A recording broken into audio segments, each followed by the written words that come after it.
Se van conectando. ¿Se puede ver las diapositivas? Sí, doctor, sí se logra ver. El audio también está bien, ¿eh? Sí, sí, doctor. Ya que se siguen conectando tus compañeros y continuamos.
Bien, continuamos. Entonces estamos hablando que el aborto en curso es el proceso en el cual el útero empieza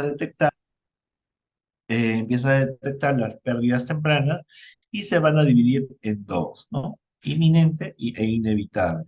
La diferencia la va a marcar la presencia de las membranas amnióticas intactas o rotas. Si el hablar de un Todo no se les escucha. hola, ¿se escucha? Ahora sí, doctor. ¿Sí? Ya, perfecto. Ya les mencionaba, en cuanto al aborto en curso, se va a dividir en dos, básicamente, inminente e inevitable. Cuando el cuello uterino se encuentra dilatado y las membranas amnióticas se hallan intactas, acá había un error de tipeo,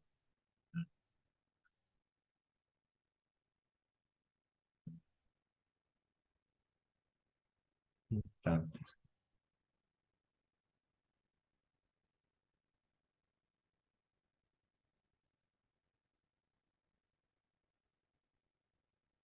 intactas. Eso se los voy a pasar y se van a confundir.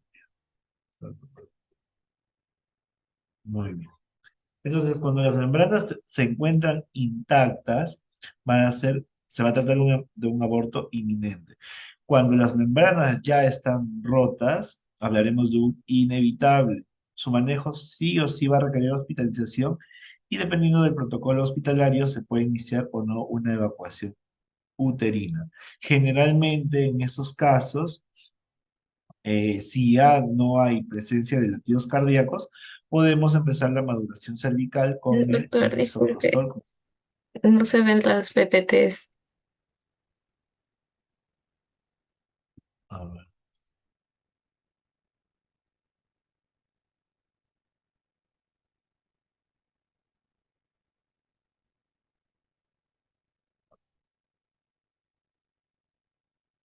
y ahora sí. Ajá. Entonces les decía que el manejo siempre va a ser hospitalario y va a depender muchas veces de la presencia o no de los latidos cardíacos fetales. Un embrión sin latidos ya puede ser candidato para ser inducido con la maduración cervical a través del misoprostol. El aborto incompleto es aquella expulsión del feto y algunos anexos y la presencia de tejido trofoblástico todavía dentro de la cavidad embrionaria, endouterina. Se puede, se ve la flecha, muy bien. Generalmente se halla en una ecografía transvaginal el contenido endouterino hiperecogénico, irregular y heterogéneo, que es esta parte que estoy señalando. Esta parte es el miomento. miometrio. La parte central es el endometrio, como pueden ver, hiperecogénico con áreas heterogéneas. Ese es lo característico del aborto incompleto vía ecografía. El manejo del aborto incompleto vamos a tener dos opciones. Claramente es la evacuación endouterina. Y ya van a tener su seminario donde van a detallar más acerca de estos procedimientos o si ya lo desarrollaron. Saben que hay dos opciones. El AMEU, que es una aspiración manual endouterina a través de estas cánulas que van conectadas a esta jeringa que tiene una válvula que crea un vacío. Estas cánulas todas miden 12 centímetros. Miden 12 centímetros. Lo que va a variar es el grosor de las cánulas.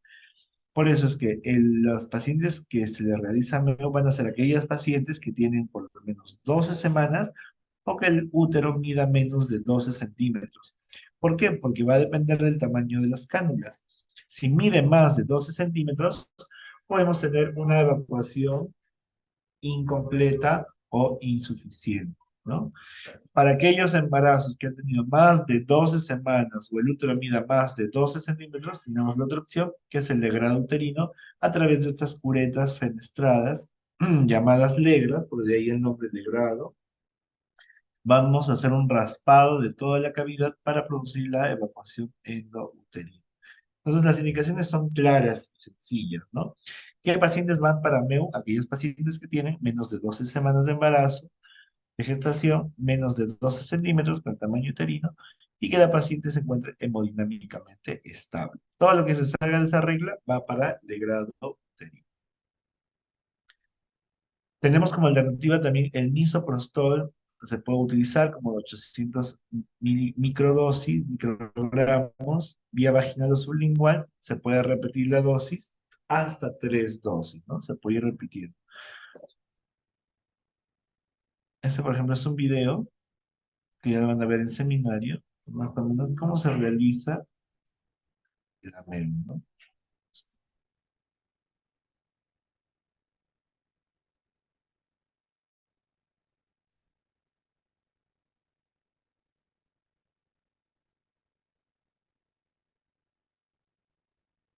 Como ya han visto en sus prácticas, se va a colocar el espéculo, se ve el cuello uterino, se visualiza, se va a fijar y se va a colocar las cánulas.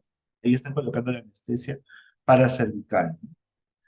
Se realiza la anestesia paracervical. ¿Por qué paracervical? Porque a esa altura se encuentran los ganglios de causa que da la inervación uterina.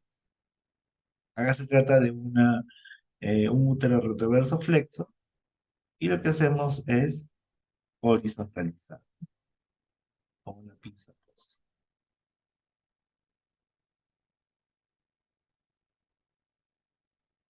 Ahí están colocando la anestesia paracervical.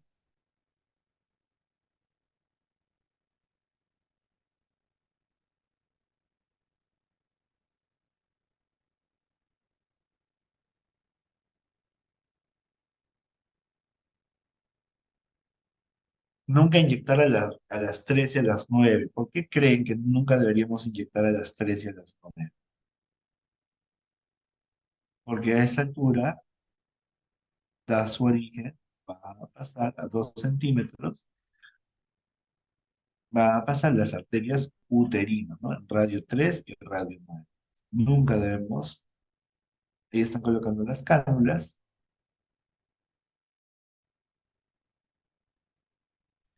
ejerce una presión sobre el cervix para horizontalizar. Cada vez que vamos a manipular el útero de manera interna, en este caso es un mameo, después van a haber histeroscopías, o la introducción de un dispositivo intrauterino, cada vez que queremos manipular el útero, por dentro tenemos que horizontalizar, porque todo útero tiene anteverso flexión o retroverso flexión. Se conectan las cánulas a estas válvulas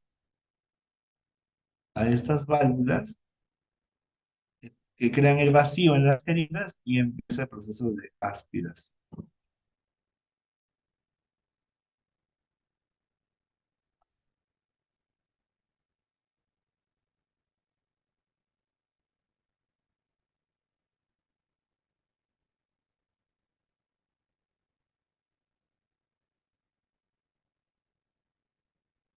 Y lo único que se tiene que hacer es girar sobre su. Cuando se ve que ya se terminó, cuando empiezas a ver esta espuma rosada y percibas la sensación de aspereza.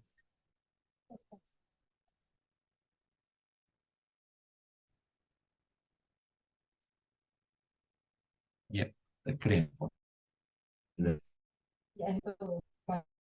Ah, sí, muy bien. Sí, te he visto. Muy bien, seguimos. El aborto completo es aquella expulsión, como su nombre lo dice, de todas la completa del feto y los anexos, ¿no? La placenta, membranas, con la disminución posterior de la hemorragia y el dolor. Ecográficamente, un endometrio menos de 8 milímetros, podemos hablar de un aborto completo, ¿no? Su manejo puede ser ambulatorio y requiere solicitar ecografía, preferentemente transvaginal, para hacer un seguimiento acerca del grosor endometrial. El aborto retenido es aquel embarazo que se ha detenido y no logra los cambios cervicales para poder lograr una expulsión adecuada, como en los casos anteriores. En este caso, el tratamiento sí es hospitalario y se inicia la maduración cervical con misoprostol, ¿no? Y posteriormente se hace una evacuación endouterina. El aborto séptico es aquella infección del útero y los anexos que se presenta después de un aborto espontáneo, terapéutico o inducido. Generalmente más se ha visto asociado a los abortos inducidos. ¿Por qué? Porque anteriormente o antiguamente las personas utilizaban materiales no sépticos, ¿no? Para producir hacían sus prácticas abortivas. Es por eso que la incidencia en abortos sépticos ha disminuido.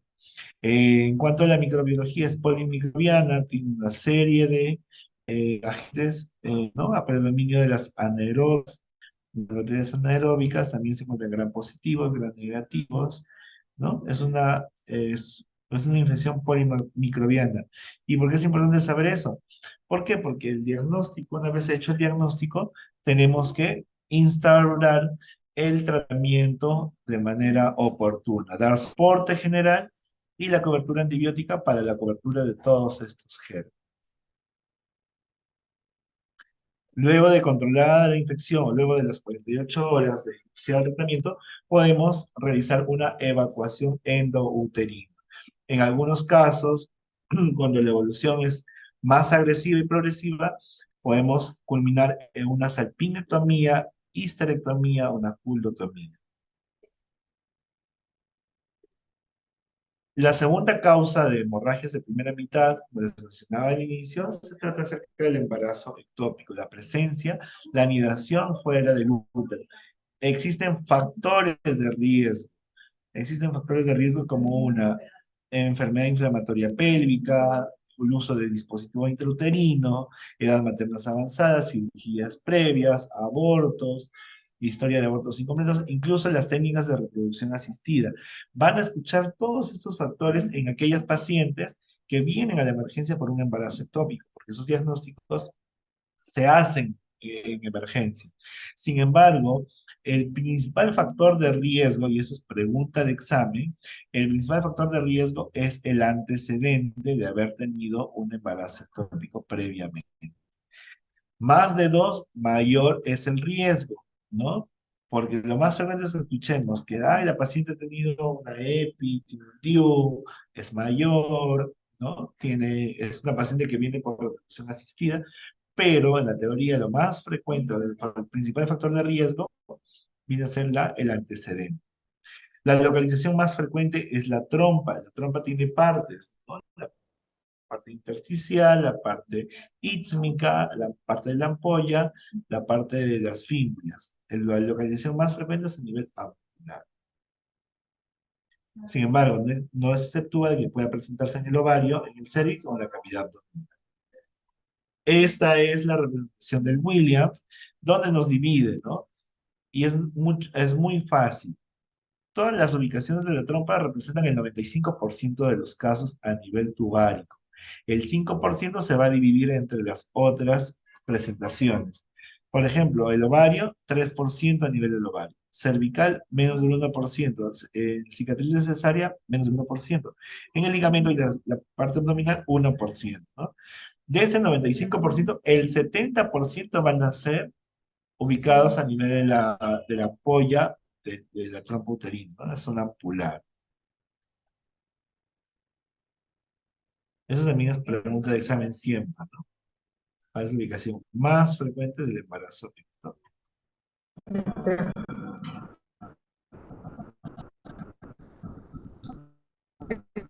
¿Sí? ¿Cuál es? ¿Alguien quiere preguntar algo? Autor, año, diseño de estudio, población, país. ¿Me puedes mandar el screen, por favor? No sé si esto pida vela. Tu audio, por pero favor. Esto es Sí, porque es que yo- igual que el... yo hice. Rocío, tu audio. Porque has hecho cuadro. Rocío, tu audio. Al final les voy a enviar el PPT, no se preocupen. Bien, dentro de las causas, también tenemos los factores ovulares, el exceso del volumen del huevo uterino, los factores tubáricos como las malformaciones congénitas de las trompas y aquellas situaciones que van a provocan la disminución de la luz uterina o la disminución de los movimientos del epitelio de las trompas uterinas. Factores extrauterinos o extratubáricos como los tumores genitales, las infecciones abdominales y las cirugías pélvicas que generan adherencia, ¿no? Todo aquel que obstruya, sobre todo a nivel tubárico, va a ser un factor de riesgo para una causa para los embarazos ectópicos. ¿Cómo se hace el diagnóstico? El diagnóstico se hace a nivel ecográfico. Como ya sabemos que el 95% de los casos se van a desarrollar a nivel tubárico, tenemos que irnos directamente a la trompa uterina. Ecográficamente no se va a poder visualizar una trompa normal, sin embargo, el espacio entre el útero y el ovario, vamos a encontrar unas masas, ¿no? Vamos a encontrar unas masas al inicio con sacos gestacionales vacíos, pero en gestaciones más avanzadas, como por ejemplo la sexta, séptima semana, e incluso se puede ver los embriones con vesícula vitelina incluida. En cuanto a la clínica, existen dos tipos, no complicados y los complicados. Los no complicados son aquellas pacientes que van a caracterizarse por dolor y escaso sangrado. Pueden tener hipotimia, vértigo y molestias urinarias. En cambio, el embarazo ectópico complicado se va a producir cuando ya se produce la ruptura de la trompa uterina o del mismo útero, cuando se trate de la porción ístmica, ¿no? Va a haber un aumento del dolor abdominal, se acelera el ritmo cardíaco, hay hipotensión, ya los pacientes empiezan a presentar signos de shock hipovolémico, ¿no? Como palidez, sudoración, deterioro del estado de general, shock hipovolémico y abdomen agudo. Y esa es una real emergencia. En cuanto al tratamiento, podemos ofrecerle tres tipos de tratamiento a estos pacientes. Conducta expectante, conducta médica y conducta quirúrgica. La más frecuente va a ser la conducta quirúrgica, sin embargo, no es la única, ya que cuando se hace conducta expectante, cuando las pacientes son principalmente asintomáticas, asintomáticas. Las pacientes puedan presentar menos de 1000 de beta-HCG, ¿no? Estas pueden quedar como conducta expectante y no hay ausencia en el fondo de saco de dudas, ¿no? Es decir, no haya hemoperitoneo. Entonces, conducta expectante de aquellas pacientes asintomáticas con beta menos de 1000 y que no haya hemoperitoneo. A ellas, conducta expectante. Se va a monitorizar a través de la beta-HCG de manera semanal hasta que se negativice. El tratamiento médico se va a administrar, o el protagonista del tratamiento es el metrotexate. Como ya saben, es un antagonista del ácido folínico que va a interferir en la síntesis del ADN, por lo tanto, en la proliferación del tejido trofoblástico. Nuestra misión es detener ese crecimiento para que evitar la invasión y la ruptura de las trompas, siendo la más frecuente. Se puede valorar la eficacia comparando la medición entre el cuarto y el séptimo día. Debe haber una disminución de más del 15% entre estas dos medidas para hablar de que el tratamiento ha sido efectivo. Se debe evitar los AINES para el tratamiento, como tratamiento para el dolor en aquellas pacientes que tienen dolor abdominal, ya que va a interaccionar con el metrotexate y va a aumentar la toxicidad renal de este fármaco. ¿En quiénes está indicado? En pacientes, nuevamente, en pacientes hemodinámicamente estables, es decir, aquellas que no tienen hemoperitoneo. Ausencia de dolor, la posibilidad de un seguimiento, porque para realizar ese tratamiento la paciente tiene que estar constantemente monitorizada, porque en cualquier momento el tratamiento puede fallar y es candidata para una cirugía. La siguiente conducta que sería la quirúrgica. Muchas veces nuestros pacientes son hospitalizados durante todo este periodo para hacerles un adecuado seguimiento.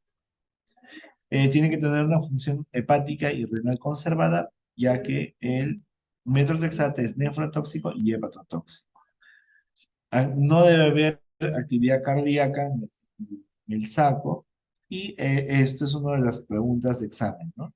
Cuando la masa mida menos de 4 centímetros y cuando la beta-HCG sea inferior a 5000. Si es menor a 5000, mide menos de 4 centímetros y la paciente está estable, podemos optar por un tratamiento médico, ¿no? Médico. Ya saben que para valorar la eficacia hay que medir la beta-HCG entre el día 4 y 7. Si hay una diferencia más del 15% de descenso, quiere decir que el tratamiento está funcionando. Y hay que hacer una evaluación semanal hasta que se negativice.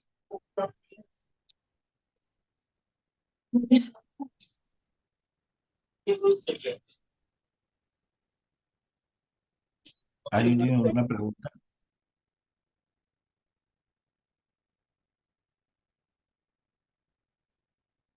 Bien. El tratamiento, la dosis del metrotexate va a ser de acuerdo a la superficie corporal. Va a ser 50 miligramos por metro cuadrado. Generalmente, la superficie corporal va a oscilar entre 1.3 a 1.5. Cada ampolla viene de 50 ml. Entonces, vamos a necesitar una ampolla y media probablemente. Entonces, si la beta-HCG disminuye menos del 5% entre el día 4 y el día 7, decimos que hay una muy buena respuesta, ¿no? Perdón, si es mayor, hay una buena respuesta. Hasta que la beta, y se hace un control semanal hasta que la beta sea menor de 20. Si no disminuye, se puede volver a repetir al día 11 y nuevamente comparamos. Si hubo un descenso entre el día 11 y el día 7, más del 15%, ya podemos decir que el tratamiento funcionó. Si no hubo descenso más del 15%, la opción siguiente es la quirúrgica, justamente en aquellas masas más de 4 centímetros, con una beta más de 5, cuando haya latidos y la presencia de hemoperitoneo, ¿no? Entonces, esas son las principales indicaciones para el tratamiento quirúrgico, que puede ser una salpingectomía, es decir, la extirpación de la trompa fallada o la trompa dañada, o una salpingostomía. Esos son los tratamientos quirúrgicos. La elección de la vía laparoscópica, siempre y cuando el personal se encuentre preparado o entrenado para hacer este tipo de cirugía. Se va a reservar la laparotomía convencional para aquellos pacientes en las que no se pueda utilizar una laparoscopía, por ejemplo, una paciente con múltiples cirugías y múltiples adherencias. Otras presentaciones poco comunes, pero muy importantes de saber, por ejemplo, la intersticial, llamada también la cornual. Es la porción de la trompa que está básicamente dentro del miometrio, es la más caótica porque es la que más sangrado va a producir. A nivel cervical, de la misma manera, la importancia, ya les dije, si es a nivel cervical y llega a invadir 2 centímetros por fuera, puede llegar a lesionar las arterias uterinas, ¿no? Esa es la importancia de eso. Gestación sobre la cicatriz de cesárea también, cuanto más cesáreas, mayor riesgo. La presentación ovárica, como ven, es la más rara. Hasta ahorita yo no he visto, no se ha evidenciado una. Ovárica, abdominal tampoco. Y la heterotópica es básicamente la presencia de un embarazo ectópico en trompa y otro intrauterino con evolución normal. ¿Dónde se ve frecuentemente esos casos en pacientes con fertilización in vitro. Entonces ya sabemos que el tratamiento quirúrgico va destinado a aquellas pacientes que están hemodinámicamente inestables, que la masa es más de 4 centímetros, más de 5.000 de beta y que tenga hemoperitoneo, ¿no? Entonces tenemos la cirugía conservadora, donde se produce la pingostomía. Este tipo de técnica se utiliza en el segundo embarazo ectópico, porque en el primer embarazo ectópico siempre va a ser la primera opción una salpingectomía. Salpingectomía. Si vuelve a presentar, ya sabemos que el principal factor de riesgo es el antecedente y vuelve a presentar en la otra trompa, ahí sí realizamos la cirugía conservadora. La enfermedad de tromblasto, ya les decía, que viene a ser una proliferación anormal de las vellosidades coriales. Estas van a edematizar y el patólogo o histológicamente los vamos a ver como una degeneración hidrópica, ¿no? Una de las presentaciones es la mola hidatiforme, que puede ser completa o parcial. ¿Cuál es la diferencia? Que la parcial va a haber presencia de un embrión de características cromosómicas con triploidía, ¿no? Esa es la principal, no es la única diferencia, pero esa es la principal. En cambio, la completa no va a haber formación de embrión y sí va a haber una proliferación normal de las vellosidades coniales. Alrededor del 80% de las enfermedades trofológicas gestacionales corresponden a mola hidatiforme, que es la presentación más frecuente. 15% a la mola invasiva y 5% a coriocarcinoma. Es decir, que este tipo de patología puede virar a un problema oncológico, ¿no? Sobre todo el coriocarcinoma. El principal factor de riesgo para producirse la mola, es decir, la parte benigna de la enfermedad, va a ser la edad materna avanzada, ¿no? Por encima de 40 años. Seguido del antecedente también de gestación molar previa, ¿no? El antecedente también juega un rol importante. Pero el principal factor de riesgo para mola hidatiforme va a ser la edad materna avanzada por encima de los 40 años. La clínica, el síntoma más frecuente va a ser la metrorragia, el sangrado. Sin embargo, hay un signo patognomónico, la expulsión de las vesículas hidrópicas, son como unas uvas que van a expulsar las gestantes a través de sus genitales, ¿no? Es poco frecuente, pero es lo que va a ser el diagnóstico.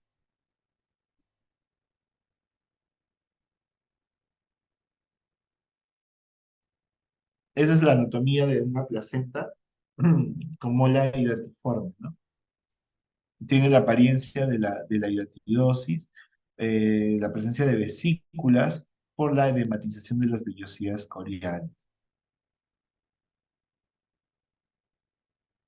En la ecografía, el diagnóstico ecográfico o el hallazgo ecográfico va a ser en copos de nieve, imágenes en copos de nieve, o también en el patrón en panal de abejas, ¿no? Estos van a ser los patrones característicos a través de la ecografía. Acá pueden ver un poco más claro el patrón en panal de abeja. Eso es muy característico de las molas completas. La diferencia acá, este cuadro es muy importante porque nos va a demostrar cómo se produce una mola, ¿no? Sobre todo la mola completa y la mola parcial se da cuando dos espermatozoides van a fecundar un solo óvulo, se va a producir una triploidía. Entonces ahí tenemos triple carga cromosómica. En cambio, cuando un óvulo vacío se combina con un espermatozoide que va a duplicar su carga cromosómica, se va a producir una mola completa, ¿no? Cuando tenemos un óvulo vacío. En cambio, cuando tenemos una triploidía, hablamos de una mola parcial. Por eso es que va a haber la presencia de un embrión. Y si le hacemos un estudio de cromosomopatías, vamos a determinar que se va a tratar de una triploidía. Feto y hematías fetales a menudo presentes, ¿no? En la mola parcial. Edema de vellosidades coriales en ambos. Proliferación del trofoblasto focal moderada, ¿no? Ambos también tienen. El tratamiento es la evacuación de la muela hidatiforme. El legrado aspirativo, es decir, lo que vimos al inicio para aborto incompleto, sin embargo, tiene que tener un proceso aspirativo, previa dilatación cervical mecánica, ¿no? Ese es el método de elección. La administración de uterotónicos, como la oxitocina, solo está recomendada ante una hemorragia post-evacuación. Tienen alto riesgo de sangrado luego del procedimiento. Puede terminar en una histerectomía o una histerectomía si es que no se ha controlado el sangrado. El seguimiento se va a hacer a través de la beta-HCG, tan igual los tratamientos anteriores se se van a determinar semanalmente hasta conseguir 3 determinaciones negativas consecutivas. Podemos decir que la muela se ha sido controlada. Ante la sospecha de la persistencia de la enfermedad interina, es decir, seguimos, hemos hecho nuestra evacuación y continuamos con la presencia de estas imágenes, tenemos que pensar que ya están en proceso de malignización, ¿no? Lo que sería el coliocarcinoma, y son derivadas a oncoginecología para su manejo.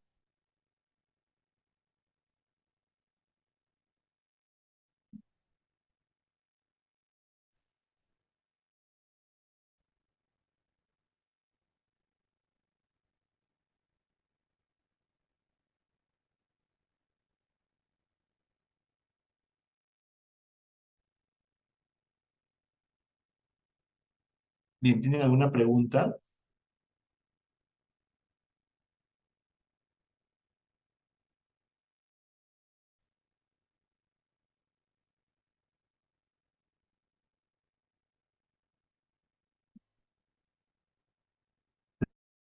Voy a hacer llegar con la delegada el PPT,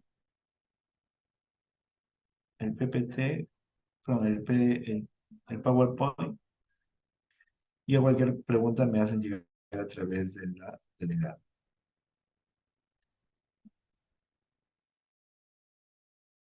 Eso sería. Gracias, doctor. Gracias, doctor.